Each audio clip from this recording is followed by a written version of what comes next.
Hi tears, welcome back. எல்லாரும் எப்படி இருக்கீங்க? நல்லா இருக்கீங்களா? இன்றைக்கி நம்ம வீடியோவில் நம்ம பார்க்க போகிறது இந்த மாதிரி கொஞ்சம் அன்னாசிப்பூ நம்ம கையில் இருந்தால் போதுங்க.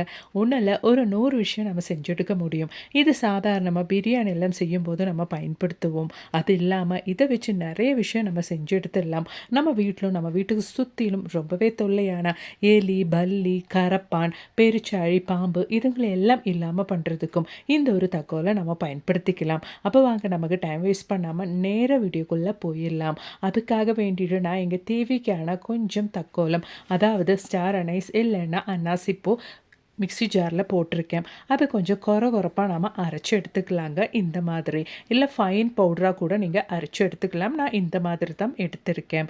இப்போ நம்ம பொடிச்சு எடுத்த இந்த ஒரு அன்னாசிப்பூ வச்சு நம்ம என்னென்ன செய்ய போகிறோம் அப்படின்றத பார்த்துடலாங்க. அதுக்காக வேண்டிட்டு நம்ம முதல்ல ஒரு கொட்டாங்குச்சி தான் எடுத்திருக்கோம். அதோடவே அந்த தேங்காயோட நாரும் எடுத்திருக்கோம். இப்போ நாம் பொடிச்சு வச்ச அன்னாசிப்பூ அந்த ஒரு தேங்காய் நாருக்கு மேலே நம்ம போட்டுடலாங்க. அதோடவே நமக்கு தேவையானது கற்பூரம் தான். நான் இங்கே கற்பூரம் கொஞ்சம் பெரிய சைஸாக எடுத்திருக்கேங்க. உங்கள் கையில் சின்ன கற்பூரம்னா நீங்கள் 2 எடுத்துக்கோங்க, அவ்வளோதான். இப்போ நம்ம வச்சு கொடுத்த இந்த ஒரு கற்பூரம் நம்ம பற்ற வச்சுக்கலாம். சாயந்தர டைமில் இந்த மாதிரி நீங்கள் உங்கள் வீட்டில் பற்ற வச்சுட்டிங்கன்னா நம்ம வீட்டில் இருக்கிற நெகட்டிவிட்டி எல்லாம் காணாமல் போயிருங்க. தக்கோலம் அது மாதிரி கற்பூரம் சேர்ந்து எரியும் போது அவ்வளோ நல்ல ஒரு ஸ்மெல் இருக்கும் நம்ம வீட்டுக்கு. அது நல்ல ஒரு பாசிட்டிவிட்டி கொடுக்குங்க. அது மட்டும் இல்லை, நம்ம வீட்டில் பொடிங்க தொல்லை, கொசு தொல்லையெல்லாம் இருந்தால் அதெல்லாம் காணாமல் போயிடும். இப்போ நல்ல கிளைமேட் எல்லாம் சேஞ்ச் ஆகி வருது. இடையில மழை பெய்யுது, வெயில் அடிக்குது, இந்த மாதிரி எல்லாம் இருக்கிறதுனால நல்ல கொசு தொல்லை, பொடிங்க தொல்லை எல்லாம் நம்ம வீட்டில் இருக்குது. ஒரு டைம் நீங்கள் இந்த மாதிரி ஒன்று பற்ற வச்சு பாருங்கள், அதுவும் சாயந்தர டைமில்.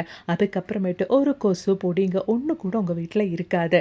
குழந்தைங்க எல்லாம் இருக்கிற வீடாக இருந்தாலும் பரவாயில்லைங்க, தைரியமாக நீங்கள் இதை ட்ரை பண்ணிக்கலாம். கடையிலேருந்து கண்ட கெமிக்கல்ஸ் எல்லாம் வாங்கி பயன்படுத்துறதுக்கு ஒரு டைம் நீங்கள் ட்ரை பண்ணி பாருங்கள். உங்களுக்கே அந்த ஒரு வித்தியாசம் தெரிய வரும். அந்த தக்கோலம் கற்பூரம் சேர்த்து அந்த ஒரு புகை வரும்போது நம்ம வீட்டில் இருக்கிற பொடிங்க கொசுங்கெல்லாம் காணாமல் போயிருங்க. கண்டிப்பாக ட்ரை பண்ணி பாருங்கள். பிடிச்சிருந்தா மறக்காம ஒன்று லைக் பண்ணுங்கள். இப்போ இனி நமக்கு நம்மளோடது அடுத்த டிப் ஒன்று பார்த்துடலாங்க. நம்ம நிறைய சர்க்கரையெல்லாம் வாங்கி ஸ்டோர் பண்ணும்போது சர்க்கரையில் சீக்கிரமாக எறும்பெல்லாம் வர்றதுக்கு ரொம்பவே சான்சஸ் இருக்குது. அந்த மாதிரி எறும்பெல்லாம் வராமல் இருக்கிறதுக்காக வேண்டிட்டு ஒரு சின்ன துண்டு இந்த மாதிரி நீங்கள் போட்டு வச்சா போதுங்க. அதோடவே நம்ம வீட்டில் நிறைய ஆயில் எல்லாம் நம்ம வாங்கி ஸ்டோர் பண்ணி வைக்குவோம். அந்த ஆயில் எல்லாம் கெட்டு போகாமல் இருக்கிறதுக்காக வேண்டிட்டு ஒரு சின்ன துண்டு அன்னாசிப்பூ நீங்கள் போட்டு வச்சா போதுங்க. அந்த இவ்வளோ தான், சின்ன ஒரு துண்டு அன்னாசிப்பூ நீங்கள் போட்டு வச்சுட்டிங்கன்னா லிட்டர் கணக்கில் நீங்கள் வாங்கி ஸ்டோர் பண்ணி வைக்கிற எந்த ஆயிலாக இருந்தாலும் கெட்டு போகாமல் நம்ம பயன்படுத்திக்கலாங்க. கண்டிப்பாக ட்ரை பண்ணுங்க. பிடிச்சிருந்தா மறக்காம ஒன்று லைக் பண்ணுங்க. அப்போ இனி நமக்கு நம்மளோடது அடுத்த டிப் ஒன்று பார்த்துடலாம். அதுக்காக வேண்டிட்டு ஒரு 1/2 டீஸ்பூன் அளவுக்கு தக்கோலம் தான் எடுத்திருக்கேன்.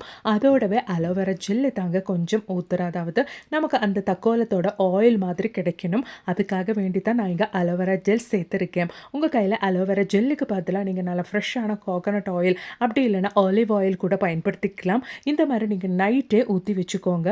காலையில் அந்த செப்பரேட் ஆகிற அந்த தக்கோலத்தோட ஆயில் மட்டும் எடுத்து நீங்கள் உங்கள் ஃபேஸில் அப்ளை பண்ணிக்கோங்க. தக்கோலம் டைரெக்டாக நம்மளோட ஃபேஸில் அப்ளை பண்ணக்கூடாது. இந்த மாதிரி நம்ம அலோவேரா ஜெல் சேர்த்து தயாரிக்கிற அந்த ஜெல்லாக இருந்தாலும் இல்லைன்னா தக்கோலம் ஆயில் சேர்த்து நாம் செய்கிற அந்த ஆயிலாக இருந்தாலும் அதை நம்ம ஃபேஸில் அப்ளை பண்ணிவிட்டு ஒரு 15 நிமிஷம் டைமுக்கு வச்சுருந்துட்டு நம்ம வாஷ் பண்ணிட்டோன்னா நம்ம ஃபேஸுக்கு அவ்வளோ நல்லதுங்க. இது முகப்பருவை உண்டாக்கும் கிருமிகளை அழிக்கின்றன. சருமத்தில் ஏற்படும் வீக்கம் மற்றும் தழும்புகளை குறைக்க உதவுகின்றன. மேலும் இது சருமத்தின் சுருக்கங்களை நீக்கி இயற்கையான பளபளப்பையும் தருகின்றன. இதில் உள்ள கிருமி நாசினி பண்புகள் பருக்களை உண்டாக்கும் பாக்டீரியாக்களை எதிர்த்து போராடி விரைவில் உலரச் செய்கின்றன.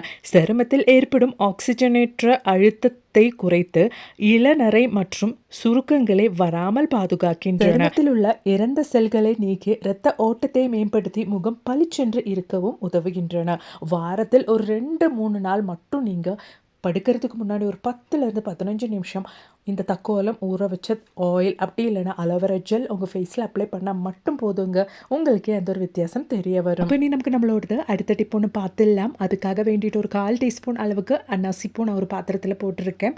அதோடவே நமக்கு தேவையானது ஆப்பிள் சிடர் வினிகர் தான். உங்கள் கையில் ஆப்பிள் சிடர் வினிகர் இல்லை அப்படின்னா சிந்தட்டிக் வினிகர், அதாவது ஊறுகாய்க்கெல்லாம் பயன்படுத்துகிற வினிகர் கூட இந்த டைமில் நீங்கள் பயன்படுத்திக்கலாம். நான் இங்கே apple cider vinegar 1 table spoon அளவுக்கு ஊற்றியிருக்கேன். அதோடவே ஒரு 1/2 டீஸ்பூன் அளவுக்கு உப்பு தூளும் பூவும் சேர்த்துக்கலாம். இப்போ நல்லா ஒன்று மிக்ஸ் பண்ணிக்கலாங்க. நமக்கு அந்த ஒரு அன்னாசி பூ நல்லபடியாக ஊறி கிடைக்கணும் அப்படின்றதுக்காக வேண்டிட்டு இந்த ஒரு டைமுக்கு நல்லா சூடான தண்ணியை நம்ம ஊற்றிக்கலாம். அதுவும் ஒரு கிளாஸ் அளவுக்கு.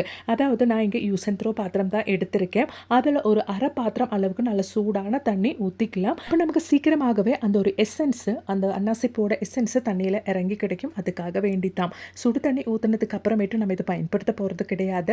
ஒரு அரை ஹவர் டைமை நம்ம இதை க்ளோஸ் பண்ணி அப்படியே ரெஸ்ட் பண்ணி வச்சதுக்கு அப்புறமேட்டு தான் நல்லா ஊறுறதுக்காக மாற்றி வச்சதுக்கு அப்புறமேட்டு தான் பயன்படுத்துவோம். அவ்வளோதான் பாருங்கள், அரை ஹவர் டைம் முடிஞ்சிருச்சு. தக்கோலத்தோட எசன்ஸும் நம்ம ஆட் பண்ணி இருக்கிற அந்த ஆப்பிள் சிடர் வினிகரோட எசன்ஸும் நல்லபடியாக தண்ணியோட கலந்து இருக்கும். இப்போ நாம் இது ஒரு பாட்டிலுக்கு ட்ரான்ஸ்ஃபர் பண்ணிக்கலாம். நான் இங்கே லிக்விட் டிஷ் வாஷ் பாட்டில் தாங்க பயன்படுத்திட்டு இருக்கிறேன். உங்கள் கையில் ஸ்ப்ரே பாட்டில் இருந்தால் இந்த டைமில் நீங்கள் அது கூட யூஸ் பண்ணிக்கலாம். அவ்வளோதான், நம்ம ரெடி பண்ண இந்த ஒரு சொல்யூஷன் ஒரு பாட்டிலுக்கு மாற்றியாச்சு. மாத கணக்கானாலும் இந்த ஒரு சொல்யூஷன் கெட்டு போகாதுங்க. இந்த ஒரு சொல்யூஷன் மட்டும் உங்கள் கையில் இருந்தால் போதும். இப்போ நல்ல மழையெல்லாம் இருக்கிற டைம் அப்படின்றதுனாலேயே எலி தொல்லை, பெருச்சாழி தொல்லை, பாம்பு தொல்லையெல்லாம் நம்ம வீட்டுக்கு சுற்றிலும் இருக்கும். அதெல்லாம் இல்லாமல் இருக்கிறதுக்காக வேண்டிட்டு இந்த ஒரு சொல்யூஷன் மட்டும் நீங்கள் ரெடி பண்ணி வச்சு பாருங்கள். இந்த மாதிரி நம்ம ரெடி பண்ண சொல்யூஷன் நீங்கள் உங்கள் வீட்டுக்கு சுற்றிலும் கண்டினியூஸாக ஒரு வாரம் ஸ்ப்ரே பண்ணி பாருங்கள். இந்த மாதிரி நல்லா ஒன்று எந்தெந்த இடத்துல உங்களுக்கு எலி தொல்லை, பெருச்சாழி தொல்லை, பாம்பு தொல்லை எல்லாம் இருக்கிறதுக்கு சான்சஸ் இருக்கோ, வர்றதுக்கு சான்சஸ் இருக்கோ, அந்த இடத்துல இந்த மாதிரி நீங்கள் தெளிச்சு விட்டால் மட்டும் போதுங்க. அதுவும் கண்டினியூஸாக ஒரு வாரம் செஞ்சு பாருங்கள். அதுக்கப்புறமேட்டு அதுகளெல்லாம் உங்கள் வீட்டுக்கு சுற்றிலும் பார்க்கவே முடியாதுங்க. அப்போ நீ அது போலவே நம்ம கிச்சனில் தொல்லையான பல்லி, கரப்பான் இதுங்களெல்லாம் நம்ம வீட்டு பக்கமே வராதபடி செய்யறதுக்காக வேண்டிட்டு கொஞ்சம் அன்னாசி பூ பொடிச்சது தாங்க நான் இந்த மாதிரி கேஸ் ஸ்டோப்புக்கு அடியில் போட்டுட்டு இருக்கிறேன். நம்ம கிச்சனில் கேஸ் ஸ்டோப்புக்கு அடியில், கிச்சன் சிங்க்கு அடியில், கவுண்டர் டாப்ல எல்லாம் நம்ம இது நல்லபடியாக கரப்பான் தொல்லை, பல்லி தொல்லையெல்லாம் இருக்கிறவங்க இந்த மாதிரி ஸ்ப்ரெட் பண்ணி பாருங்கள்.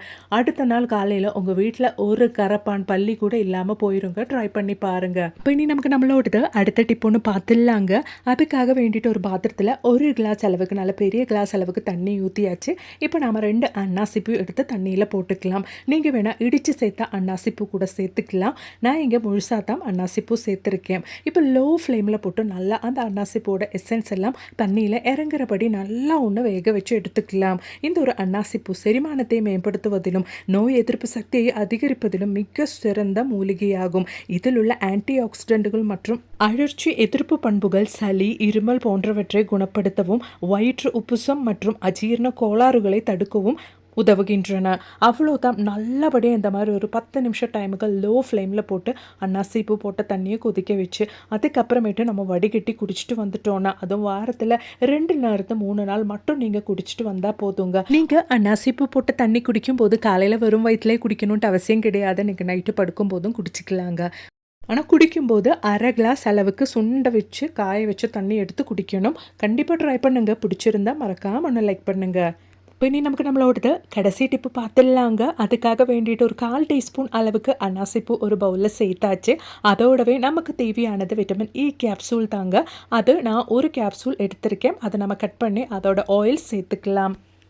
விட்டமின் இ கேப்சூல் சேர்த்ததுக்கு அப்புறமேட்டு கொஞ்சம் தண்ணி ஊற்றிக்கலாங்க. தண்ணி ஊற்றி ஒரு அரை ஹவர் டைமுக்கு நம்ம அப்படியே அதை ஊறதுக்காக மாற்றி வச்சுக்கலாம். முடியின் ஆரோக்கியத்திற்கு மிகவும் நல்லது. இதில் உள்ள பாக்டீரியா எதிர்ப்பு பண்புகள் உச்சத்தலையில் ஏற்படும் தொற்றுக்களை தடுத்து முடி உதிர்வதை குறைக்கின்றன. மேலும் இதில் உள்ள வைட்டமின் சி முடிகளை வலுப்படுத்தி முடியின் வளர்ச்சியை தூண்டுகிறது. அதோடவே இன்றைய காலகட்டத்தில் நிறைய பேர் ஃபேஸ் பண்ணுற மிகப்பெரிய பிரச்சனையான சீக்கிரமாக முடி நரைச்சு போகிறது, அதாவது ப்ரீமெச்சூர் கிரே, பொடுகு இதெல்லாம் இல்லாமல் பண்ணுறதுக்கும் இந்த ஒரு சொல்யூஷன் நீங்கள் வாரத்தில் 3 நாள் கண்டினியூஸாக நீங்கள் அப்ளை பண்ணிட்டு வந்தால் போதுங்க.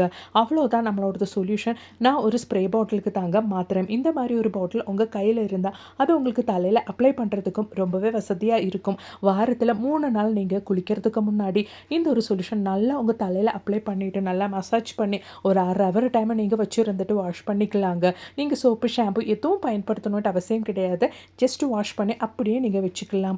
ரொம்பவே பயனுள்ள ஒரு டிப்புங்க. ஸ்விட்ச் போட்ட மாதிரி உங்கள் முடியோட பிரச்சனையெல்லாம் தீர்க்கறதுக்கு இந்த ஒரு சொல்யூஷன் நீங்கள் ட்ரை பண்ணி பாருங்க. என் குழந்தை தலையிலையும் நான் இந்த ஒரு சொல்யூஷன் தாங்க அப்ளை பண்ணிட்டு வரேன். அவங்களுக்கும் நல்ல க்ரோத் இருக்க முடியல, டேண்ட்ரஃப் தொல்லை கிடையாது, முடி உதிர்தல் பிரச்சனையும் கிடையாது. கண்டிப்பாக நீங்களும் ட்ரை பண்ணுங்கள். பிடிச்சிருந்தா மறக்காம ஒன்று லைக் பண்ணுங்கள். அது மட்டும் இல்லைங்க, நல்ல நிறைய வீடியோஸ் நான் என் சேனல் ஆட் பண்ணியிருக்கேன். அது கூட கொஞ்சம் செக் பண்ணி பாருங்கள். தேங்க்ஸ் ஃபார் வாட்சிங்.